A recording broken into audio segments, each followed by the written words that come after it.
Private Jace Renner was halfway through his mandatory patrol on Outpost 9 when he stumbled upon what looked like a malfunctioning supply droid nosing around a pile of crater rubble.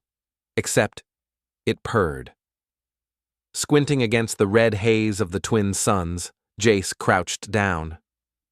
Hello? The creature, small, covered in soot and blinking too many eyes to count at once, chirped. A second one popped its head out from behind a broken comms relay and sneezed, emitting a tiny puff of sparkles. Jace's first instinct was to radio it in. Protocol was clear. Unidentified life forms were to be scanned, tagged, and submitted for inspection. But Protocol had never seen eyes like these, round, glistening, and so full of dumb trust, it hit him like a plasma bolt. Okay, fine, he muttered, digging into his ration pack. But if I get written up for this, I'm blaming you guys. He broke his last protein stick in half and offered it, hand outstretched. The creatures padded forward cautiously, sniffed, and then devoured the food with delighted squeals. One rubbed against his boot. The other tried to climb into his lap. He laughed. Guess you're officially adopted, huh? 19 minutes later, the sky split open, literally. The air vibrated as something tore into their dimension. Jace dropped to a crouch, instinctively shielding the strays, eyes wide. Above him, 7,000 Xarnothian Empire warships emerged from fold space, blotting out both suns in a shimmering eclipse. They hovered silently, eclipsing the world in eerie shadows. The base alarms didn't even have time to blare before a beam of Imperial-grade transport light swallowed Jace whole. He reappeared on what could only be described as a floating throne world.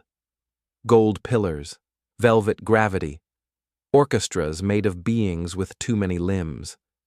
And in the center, the Emperor of the Xarnothian star realms, resplendent in cosmic armor, surrounded by an honor guard so elaborate they glowed with sentient embroidery. The two strays sat at his feet. Only now, they were massive, elegant creatures with shimmering coats and upright posture, eyes glowing with ancient intelligence. One wore a ceremonial headband. The other had a sash that kept rearranging itself in midair. A booming voice echoed across the chamber. Human Jace Renner of Sol 3, you have performed the rite of sacred feeding to the royal twins of Xarnoth during their rite of disguise and wandering. Jace opened his mouth, closed it, opened it again. Wait, the what now? You gave sustenance, you gave protection, you offered kindness with no thought of gain. Such actions must be rewarded. By law of the celestial code, you shall be disrobed. Before Jace could respond, a blinding light flashed. His uniform, gone. His boots, gone. His dog tags, still there, but now glowing softly.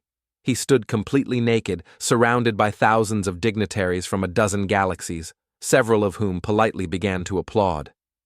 Jace whispered, covering himself with both hands. I'm not sure what kind of culture shock this is, but we usually do medals where I'm from. The Emperor stepped down and placed a clawed hand on Jace's shoulder. You are now a friend of the throne, and friend of the throne must wear only truth. I'd prefer pants. Truth first, then pants. A long silence. Okay, as long as pants are eventually on the menu. The two royal strays, now elegant alien nobles, nuzzled him briefly in farewell, each leaving behind a strange glowing mark on his shoulders. Back on Outpost 9, Jace was returned to the surface, in his standard-issue boots, still otherwise very much disrobed. He stumbled into the command tent with nothing but an alien silk cape covering his nether regions and a glowing message hovering beside him. This one fed the future. No one ever questioned his clearance again. No one messed with the strays. And from that day forward, every patrol soldier was issued an extra ration bar, just in case.